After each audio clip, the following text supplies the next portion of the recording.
দর্শক, আপনাদের নিশ্চয় মনে আছে গত ফেব্রুয়ারিতে ঢাকা উত্তর সিটি কর্পোরেশনে যেহেতু মেয়র পদে এই মুহূর্তে কেউ নেই, সেখানে তার বিকল্প হিসেবে প্রশাসক নিয়োগের জন্য স্থানীয় সরকার বিষয়ক উপদেষ্টা আসিফ মাহমুদ সজীব ভুঁইয়া একটি ডিও লেটার দিয়েছিলেন জনপ্রশাসন মন্ত্রণালয়ে, এবং সেই ডিও লেটারটি গণমাধ্যমে ফাঁস হয়েছিল, যেটি নিয়ে তুমুল হইচই হয়েছিল। সেটি তো একটা গল্প।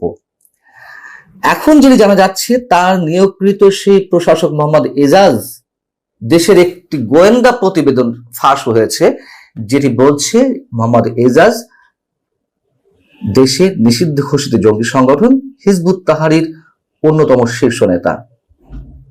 এবং মোহাম্মদ এজাজকে নিয়োগের জন্য একজন নারী উপদেষ্টা বেশ তৎপর ছিলেন।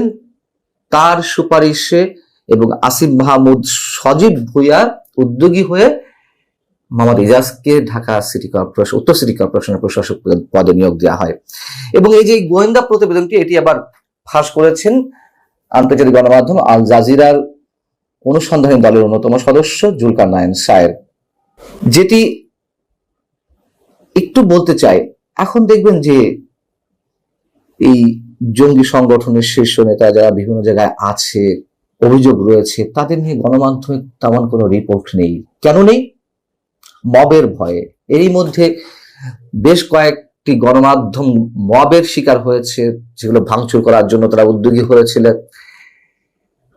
সে যাক, এখন জুলকারনাইন সায়ের যেটি বলছেন যে বর্তমান অন্তর্বর্তী সরকারের অভ্যন্তরে যেন আরেকটি ছায়া সরকার পরিচালিত হচ্ছে, যার অগ্রভাগে রয়েছেন অন্তত 6 জন ব্যক্তি বেশ সুকৌশল এবং সরকারের ভেতরে প্রবেশ করেছে। মোহাম্মদ এজাজ সম্পর্কে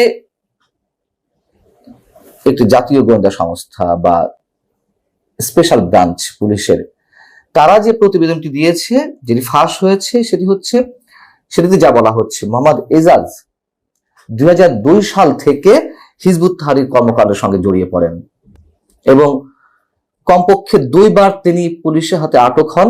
ছাত্র জীবনে তিনি ছাত্র শিবিরের সঙ্গে যুক্ত ছিলেন। 2024 সালের 3রা সেপ্টেম্বর স্পেশাল ব্রাঞ্চের একটি রিপোর্ট অনুযায়ী এখানে যা বলা হচ্ছে যে হিজবুত তাহরির বাংলাদেশের শীর্ষ নেতাদের তালিকায় মোহাম্মদ এজাজের অবস্থান ছিল 5 নম্বরে। এবং একই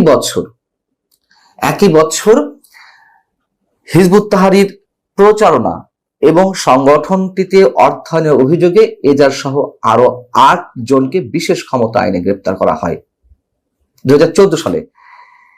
এবং এই ঘটনায় তিনি বেশ কিছুদিন আটক ছিলেন। 5 আগস্ট রাজনৈতিক পট পরিবর্তনের পর বা গণ অভ্যুত্থানের পর 10 নভেম্বর 2024 এজাজ সহ তার অন্য সহযোগীদের মামলা থেকে খালাস প্রদান করা হয়।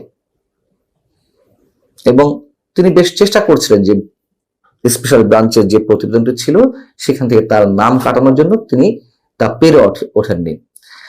এখন আসিফ মাহমুদ সজীব ভুঁইয়ার সুপারিশে তিনি প্রশাসক পদে নিয়োগ পেলেন এবং এই অভিযুক্ত জঙ্গি নেতা মোহাম্মদ এজাজ যাতে নিয়োগ পায় ঢাকা সিটি কর্পোরেশনের প্রশাসক পদে, তাতে সরকারের একজন নারী উপদেষ্টা বেশ তৎপর ছিলেন। কে হতে পারেন তিনি? এখন নারী উপদেষ্টা তো 3 জন রয়েছেন। একজন ব্রতির নির্বাহী পরিচালক শারমিন মুর্শিদ, তাকে আমি ব্যক্তিগতভাবে জানি, তার দ্বারা অন্তত এই কাজটি করা সম্ভব নয়। আরেকজন রয়েছে, এটা আমার ধারণা, আরেকজন রয়েছেন ফরিদা আক্তার, আমাদের কাছে খুব সুপরিচিত ফারহাদ মাজারের স্ত্রী। আরেকজন সৈয়দা রেজাওয়ানা হাসান, পরিবেশ নিয়ে কাজ করা যে সংগঠন বেলার নির্বাহী পরিচালক। আমরা অনুমান করতে পারি যে কার তৎপরতায় বা বিশেষ উদ্দেশ্যে আসিফ মাহমুদ সজীব ভুঁইয়ার সুপারিশে মোহাম্মদ এজাজকে ঢাকা সিটি কর্পোরেশন, উত্তর সিটি কর্পোরেশনের প্রশাসক পদে নিয়োগ দেওয়া হলো। এখন যখন আসিফ মাহমুদ সজীব ভুঁইয়ার সুপারিশকৃত চিঠি বা ডিও লেটারটি ফাঁস হয়েছিল, তখন তিনি কিন্তু সেটি অস্বীকার করেননি, বরং অস্বীকার না করে তিনি কৌশলের আশ্রয় নিয়েছিলেন।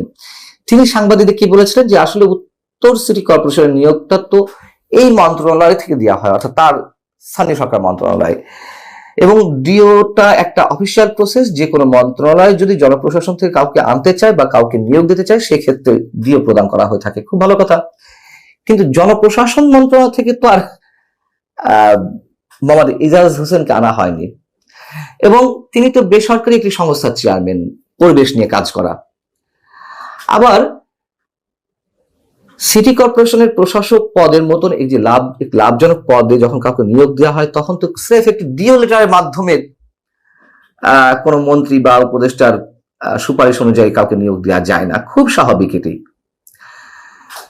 আসিফ মাহমুদ সজীব ভুঁইয়া যে সংবাদ সম্মেলনে তার আত্মপক্ষ সমর্থনের চেষ্টা করছিলেন, তখন একজন সাংবাদিকের প্রশ্ন ছিল যে যখন কোনো উপদেষ্টা বা মন্ত্রী কোনো সুপারিশ করেন, তখন বিষয়টি কোনো মন্ত্রণালয়ের বা অন্য কারো সেটি এড়িয়ে যাওয়ার সুযোগ থাকে কিনা। তিনি বলছেন যে এটি বিধি মোতাবেক হয়েছে। আমার আসলে এই বিষয়ে একটু গ্যাপ রয়েছে। আমি জানতে চাই, বা কেউ যদি পারেন আমাকে জানান, যে বেসরকারি পর্যায়ে একজন ব্যক্তিকে যখন মন্ত্রী নিজের ইচ্ছায় তার মন্ত্রণালয়ের অধীনে কোনো সংস্থার মানে শীর্ষ পদে নিয়োগ দিবেন, সেই ব্যক্তি কিভাবে ওই মন্ত্রী বা উপদেষ্টার যে কোনো অর্ডারের বাইরে যাবেন? সম্ভব না তো। এবং সেই ব্যক্তি ওই মন্ত্রী বা উপদেষ্টার ইচ্ছা অনুযায়ী কাজ করবেন যদি ব্যক্তি ইচ্ছায় নিয়োগ হয়ে থাকে। খুব স্বাভাবিক। সেখানে একজন বেসরকারি পর্যায়ের ব্যক্তিকে কিভাবে সিটি কর্পোরেশনের প্রশাসক পদে নিয়োগ দেওয়া হয়? এবং এই এজাজকে নিয়ে তো বিতর্ক কম নয়।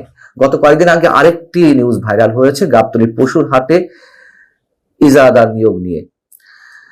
ইজারাদার নিয়োগের জন্য যেই দরপত্র আহ্বান করা হয়, যারা সর্বোচ্চ দরদাতা হবেন তাকে ইজারাদার নিয়োগ দেওয়া হয়, এবং পরপর 3টি প্রক্রিয়ায় 3টি দরপত্রের মাধ্যমে, পত্রিকা বিজ্ঞপ্তির মাধ্যমে এটি করা হয়ে থাকে। অর্থাৎ সিটি কর্পোরেশনের টার্গেট অনুযায়ী যে ব্যক্তি বা যে প্রতিষ্ঠান ইজারার টাকা দিতে পারবে তাকে নিয়োগ দেওয়া হয়। আমরা দেখলাম যে সর্বোচ্চ দরদাতা যিনি হয়েছিলেন মোহাম্মদ কফিল উদ্দিন, আরাত মোটরস তার প্রতিষ্ঠানের নাম, তাকে দেওয়া হলো না। ইজারা দেওয়ার বদলে খাস নিয়োগ দেওয়া হলো, খাস আদায়ের জন্য বা খাজনা আদায়ের জন্য ব্যক্তি নিয়োগ দেওয়া হলো, এবং সেই প্রতিষ্ঠানকে দেওয়া হলো যে প্রতিষ্ঠান এই দরপত্রের 3 নম্বর স্থানে ছিলেন। এখন যুক্তি হিসেবে নানান বিষয় তুলে ধরা হলো। মোহাম্মদ ইজাজ বললেন যে 1 নম্বর দরদাতা ব্যক্তি তিনি ফ্যাসিবাদের দোসর।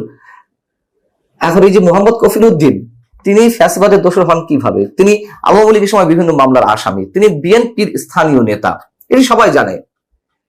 তো তিনি কিভাবে ফ্যাসিবাদের দোসর হন? এর মধ্যে আরো অনেক ধরনের অজুহাত দাঁড় করিয়েছেন, যেগুলো একেবারেই গ্রহণযোগ্য নয়, এবং এটি নিয়ে দুদক উদ্যোগ নিয়েছে বিষয়টি তদন্ত করার। দুদকের এই তদন্ত নিয়ে হয়তো আমাদের যথেষ্ট সন্দেহ থাকার কথাই, নামকা বাস্তব দেখানোর জন্য এটি হয়ে থাকতে পারে, বা মোহাম্মদ ইজাজকে ফ্রেশ করে বের করে নিয়ে আসার একটা উদ্যোগ হতে পারে। যেটি হোক, এই যে মোহাম্মদ ইজাজ যে জঙ্গি সংগঠন হিজবুত তাহরীরের সঙ্গে সম্পৃক্ত, শুধু সম্পৃক্ত নয়, তিনি অন্যতম শীর্ষ নেতা। গোয়েন্দা প্রতিবেদন এটি।